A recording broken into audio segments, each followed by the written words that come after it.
Bismillahirrahmanirrahim. Assalamualaikum warahmatullahi wabarakatuh.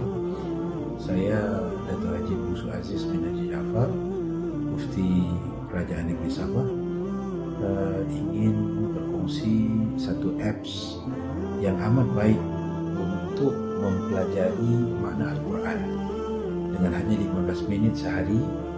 Bagi orang-orang yang tidak ada langsung basic Al-Quran, basic bahasa Arab, mereka boleh memahami ayat-ayat Al-Quranul Karim tersebut melalui kaedah ini.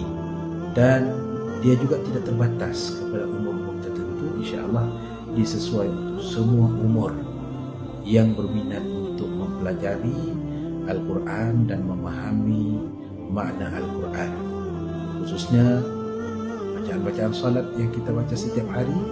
Mudah-mudahan kita akan dapat memahaminya. Aplikasi yang saya maksudkan ini ialah Think Quran. Saudara boleh merujuk kepada thinkquran.com.my untuk keterangan lebih lanjut. InsyaAllah, semoga bermanfaat.